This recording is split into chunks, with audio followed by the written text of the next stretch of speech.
Hello guys, welcome back to my channel Vini's voice. இன்றைக்கி நம்ம வந்து சூப்பர் அண்ட் டேஸ்டியான அரிசி மாவு போண்டா தான் வந்து பார்க்க போகிறோம். தோசை மாவெல்லாம் பேலன்ஸ் ஆயிடுச்சு அப்படின்னா இந்த மாதிரி ரெசிபி நீங்கள் ட்ரை பண்ணி பார்க்கலாம், குழந்தைங்களுக்கும் கொடுக்கலாம். அண்ட் என்னோடய வீடியோக்குள்ளே போகிறதுக்கு முன்னாடி என்னோடய சேனலை மறக்காமல் சப்ஸ்கிரைப் பண்ணிக்கோங்க. வாங்க வீடியோக்குள்ளே போயிடலாம். ஃபஸ்ட்டு வந்து நான் 1 கப்பு தோசை மாவு எடுத்திருக்கேன், அரைச்ச தோசை மாவு. அதுக்கப்புறம் பார்த்திங்கன்னா ஒரு 1/2 கப் வந்து ரவை ஆட் பண்ண போகிறேன். இதை வந்து கொஞ்சம் கொஞ்சமாக ஆட் பண்ண போகிறேன்.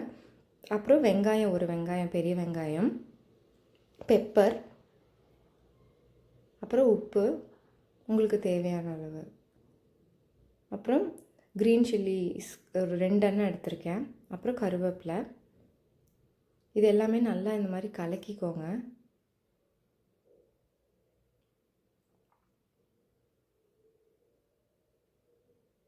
அதுக்கப்புறம் இதை வந்து எண்ணெயில் வந்து இந்த மாதிரி போண்டா மாதிரி போட்டு எடுத்துக்கோங்க.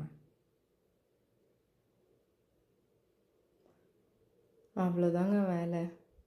ரொம்ப ஈஸியான டேஸ்டியான போண்டா ரெசிபி தான் இது. ஒரு ஈவினிங் ஸ்நாக்ஸ் மாதிரி நீங்கள் கொடுக்கலாம் குழந்தைங்களுக்கு. ரொம்ப சூப்பராக இருக்கும், ட்ரை பண்ணி பாருங்கள். அண்ட் இந்த மாதிரி மோர் வீடியோஸ்க்கு என்னோடய சேனலை மறக்காமல் சப்ஸ்கிரைப் பண்ணிக்கோங்க. அண்ட் ஆல்சோ பக்கத்தில் இருக்க பெல் ஐக்கானை ப்ரெஸ் பண்ணால் தான் நான் போடுற வீடியோஸோட நோட்டிஃபிகேஷன்ஸ் உங்களுக்கு கிடைக்கும். And see you, bye.